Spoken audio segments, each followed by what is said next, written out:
বিশ্বকাপের পূর্ণাঙ্গ সূচি, প্রতিপক্ষ হিসেবে যাদের পেল বাংলাদেশ।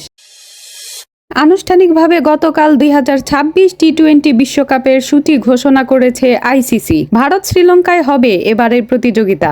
আগামী 7 ফেব্রুয়ারি পাকিস্তান নেদারল্যান্ডস ম্যাচ দিয়ে শুরু হবে মাঠের লড়াই। একই দিনে অভিযান শুরু বাংলাদেশের। প্রায় এক মাস ব্যাপী টুর্নামেন্টের ফাইনাল হবে 8 মার্চ, যেখানে 4 গ্রুপে ভাগ হয়ে খেলবে 20টি দল।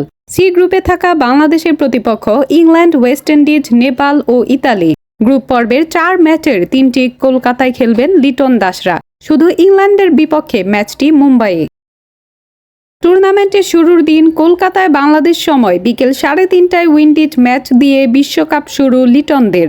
একই মাঠে পরের ম্যাচ 9 ফেব্রুয়ারি সকাল 11:30টায়। প্রতিপক্ষ প্রথমবার বিশ্বকাপে নাম লেখানো ইতালি। সিটি অব জয়ে তৃতীয় ম্যাচে বাংলাদেশের প্রতিপক্ষ নেপাল। 14 ফেব্রুয়ারি ম্যাচটি শুরু হবে বাংলাদেশ সময় বিকেল 3:30টায়। এরপর মুম্বাইয়ে যাবেন লিটনরা। সেখানে ইংলিশদের বিপক্ষে ম্যাচটি 14 ফেব্রুয়ারি সন্ধ্যা 7:30টায়।